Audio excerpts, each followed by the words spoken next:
आप सभी को मेरा सादर नमस्ते। आज की इस वीडियो में पितृ अमावस्या की पौराणिक कथा है।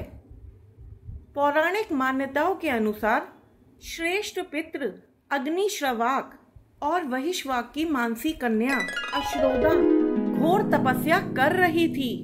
वो तपस्या में इतनी लीन थी कि तपस्या करते करते 1000 वर्ष बीत गए।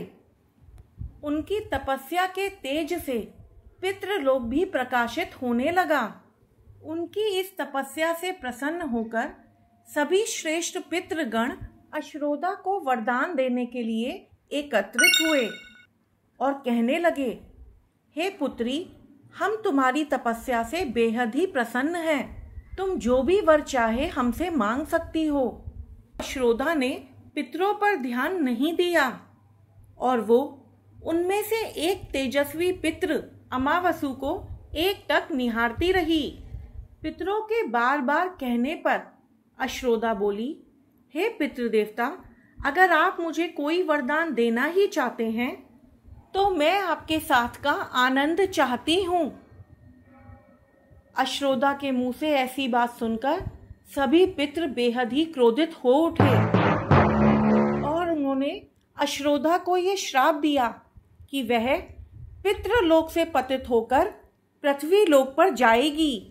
पितरों के मुंह से ऐसा श्राप सुनकर अश्रोदा उनके पैरों में गिरकर क्षमा याचना करने लगी, जिस कारण पितरों को उस पर दया आ गई। उन्होंने कहा, अश्रोदा, तुम पतित योनि में श्राप मिलने के कारण तुम पृथ्वी पर मत्स्य कन्या के रूप में जन्म लोगी।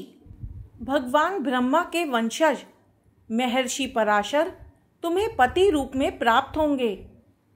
तुम्हारे गर्भ से भगवान व्यास जन्म लेंगे। उसके उपरांत भी अन्य दिव्य वंशों में जन्म लेते हुए तुम श्राप मुक्त होकर पुनः तुम पितृलोक में वापस आ जाओगी। पितरों के मुंह से यह बात सुनकर अश्रोदा शांत हो गई। अपने तेज और सौंदर्य से अप्सराओं को भी लज्जित कर देने वाली अश्रोदा के जब इस प्रणय निवेदन को अमावसु ने अस्वीकार कर दिया, उनकी इस बात से पितृ बहुत ही प्रसन्न हुए और उन्हें ये वरदान दिया, हे अमावसु, तुमने अपने मन को भटकने नहीं दिया, इसीलिए हम तुम्हें यह वरदान देते हैं, आज से यह तिथि अमावसु के नाम से जानी जाएगी। पृथ्वी पर ऐसा कोई भी प्राणी जो पूरे वर्ष कोई भी श्राद्ध या तर्पण नहीं करता है, इस अमावस्या तिथि पर श्राद्ध करने पर उसे बाकी तिथियों का भी पूर्ण फल प्राप्त होगा।